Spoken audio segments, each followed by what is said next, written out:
இன்றைக்கி வந்து நம்ம வீட்டில் வந்து சமைச்ச இறால் கறி தான் காட்டுறேன்.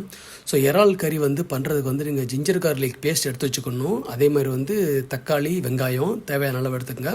அப்புறம் பச்சை மிளகா எடுத்துக்கோங்க. ஸோ எண்ணெய் போட்டு தாளிச்சிட்டு நீங்கள் வந்து வெங்காயத்தை போட்டு நல்லா வதக்கிட்டு, அதுக்கப்புறம் தக்காளியை போட்டு நீங்கள் அதோட வதக்கிட்டு, அதுக்கப்புறம் வந்து இஞ்சி பூண்டு பேஸ்ட்டை போட்டு நல்லா வதக்குங்க. வதக்கிட்டு அந்த இஞ்சி பூண்டு பேஸ்ட்டு அந்த வாடை போனதுக்கப்புறம் நீங்கள் வந்து அந்த மிளகாப்பொடி எல்லாமே நீங்கள் சேர்த்துட்டு தண்ணி மட்டும் ஊற்றாதீங்க. தண்ணி ஊற்றுனீங்கன்னா உங்களுக்கு இறால் கறி வந்து உங்களுக்கு கெட்டியாக வராது, அது தண்ணியாக இருக்கும். அது வந்து அவ்வளோ ருசியாக இருக்காது சாதத்தில் போட்டு சாப்பிட்றதுக்கு. ஸோ மோஸ்ட்லி நீங்கள் வந்து தண்ணி ஊற்றாதது மாதிரியே நீங்கள் ட்ரை பண்ணுங்கள். இன்கேஸ் வீட்டில் வந்து ஒரு 4-5 பேர் இருக்கீங்க, 4-5 அடல்ட் இருக்கீங்கன்னா நீங்கள் வந்து தக்காளி வெங்காயம் நிறையா சேர்த்துக்குங்க.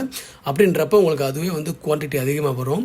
ஸோ தண்ணி ஊற்றி பண்ணிங்கன்னா உங்களுக்கு ருசியாக வராது. ஸோ நீங்கள் வந்து எல்லாம் பண்ணிவிட்டு ஒரு இஞ்சி பூண்டு பேஸ்ட் எல்லாம் போட்டு எல்லாம் பண்ணி முடிச்ச பிறகு கடைசியாக வந்து இறாலை போட்டுட்டு நீங்கள் வந்து ஒரு 10 நிமிஷம் விட்டிங்கன்னா நல்லா வந்துடும்.